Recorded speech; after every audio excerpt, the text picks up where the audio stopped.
I've been in and out my mind since I hit your phone. I've been counting up the times that I did you wrong. I just want you by my side when I get real gone. Feel it's been a little while since we got along, yeah. We've been playing stupid games, the situation rotates. And they say communication, safe relations, okay. Medicated how I'm patient, wasting time ain't the way. Cause I can see it on your face. I've been tossing, turning, staying up all night long.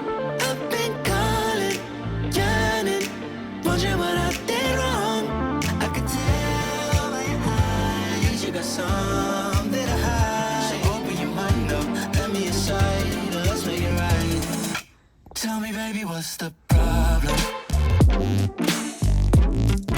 Cause I could try to figure it out. Oh no, oh no. Tell me, baby, what's the problem? I've always loved keeping fish tanks, from a 5-gallon betta tank to a 20-gallon fully planted tank, and even a turtle tank. But all these tanks have been freshwater, as I've wrongly believed saltwater was only for the pros, and much difficult to maintain, and way worse on my wallet. But this summer, I decided to take the dive into saltwater, and to figure out for myself what it truly feels like to have a piece of the ocean in my own house. For this build, I started off with a 14-gallon tank from Aqueon, which I picked up at Petco on sale for around $50. A tank like this usually costs around $100, so it's important to look for common sales that most chain pet stores have. A cheaper alternative could be going for a tank with a rim if you're on a budget, but I really wanted that seamless look that was offered by the rimless. I went with this tank as it provides ample space for livestock, including fish, invertebrate, and coral. This tank also comes with a lid, which allows me to put in fish like clownfish, which are known for jumping out of their tank. After deciding on a tank, I needed to make it feel like the ocean, so I bought 10 pounds of live sand and 7 pounds of base rock and started scaping the tank. And no, live sand isn't just actual live sand. Instead, it's sand that has beneficial bacteria to help the tank cycle faster.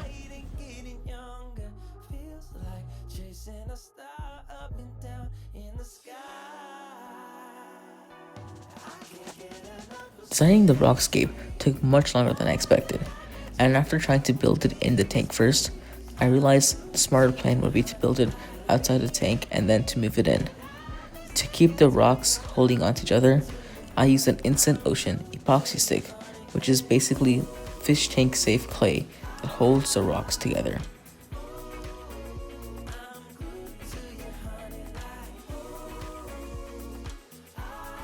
Once the clay was finally dry, it was time to prepare and add the water into the tank. Saltwater tanks require RO water, not tap water, as certain chemicals in the tap water can be harmful to the livestock in the tank. I already have an RO machine, so it works out for me. But another way to get the water is to fill jugs at your local Walmart with filtered water that is also RO.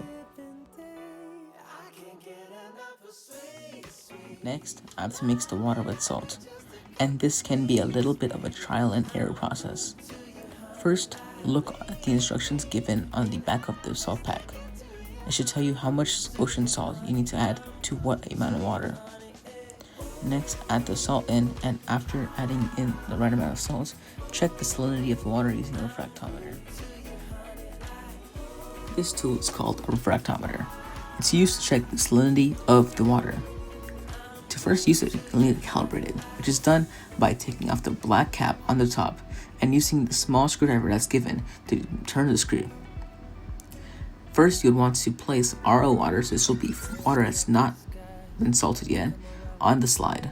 Then, closing the top, and then looking through the eyepiece. While doing this, turn the little screwdriver and try to get the blue line at 0. When this is done, your refractometer is calibrated. Then you can do the same process, except without turning the little screw, and use salt water this time.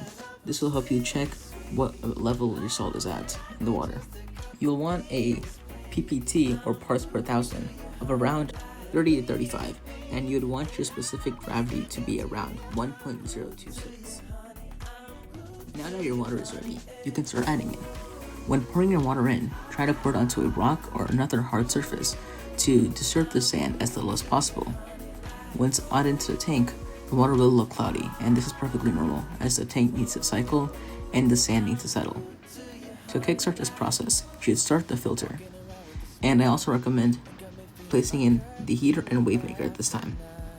For this build, I went with a hang-on back filter, more specifically the Fluval AC20, which I was able to pick up for around $30. Using a filter like this is less common in this hobby, as many people try to either use a sump or an all-in-one system, but this is a more cost-friendly approach, and perfect for this size tank. For the wave maker, I got a Fluval CP1, which is a small wave maker that is intended for this size tank. It doesn't have any controls for the speed or flow rate, but at $30 it'll do the job. The wave maker allows waves to be created, as in the ocean, there are tons of waves and different currents. Finally, I got a 50-watt heater from Aqueon for $25. That should keep the water in the upper 70s, which is optimal for most marine fish. At this point, you should have a tank that's been fully set up. Now, all we have to do is cycle the tank and add livestock. In the next video, we'll cover how to cycle your tank, how to choose the right livestock for your tank, and how to add the livestock in. Thank you guys for watching. I hope you guys learned how to start setting up your saltwater fish tank today. Subscribe and hit the notification bell in order to learn how to finish setting up your saltwater fish tank. Good luck.